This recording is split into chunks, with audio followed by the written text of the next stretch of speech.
SSC எக்ஸாமில் இந்த question ப்ரீவியஸாக கேட்டிருக்காங்க. இங்கே ஒரு 2 பகடை கொடுத்துருக்காங்க. இதில் 3க்கு ஆப்போசிட்டாக என்ன நம்பர் வரும்னு கேட்டிருக்காங்க. ஸோ எப்பவுமே டைஸை பொறுத்த வரைக்கும் மொத்தமாக 1லேருந்து 6 பக்கம் இருக்கும். ஒவ்வொரு பக்கமும் ஒரு நம்பர் இருக்கும். எந்த நம்பருமே இங்கே மென்ஷன் பண்ணலைன்னா 1லேருந்து 6 பக்கம் வரைக்கும் நம்பர் இருக்கும். ஸோ அதில் 3க்கு ஆப்போசிட்டாக என்ன நம்பர் வரும்னு கேட்குறாங்க.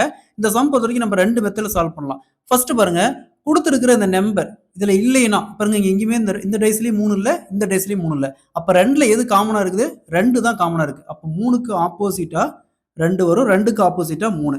So option C is the correct answer. இன்னும் இதே கொஸ்டினை நம்ம இன்னொரு மெத்தட்ல சால்வ் பண்ணலாம். ஃபர்ஸ்ட் கொடுத்துருக்கிற 2 டேஸ்ல எந்த நம்பர் காமன் ஆகுதுன்னு பாருங்க. 2 தான் காமனா இருக்கு. அப்ப 2ல இருந்து அப்படியே கிளாக் வைஸ் ரைட் பண்ணணும். ஸோ ஃபர்ஸ்ட் 2, அடுத்து என்ன வரும்? 1, அடுத்தது 4. அதே மாதிரி எந்த டேஸ் பாருங்க, 2, 5, 6.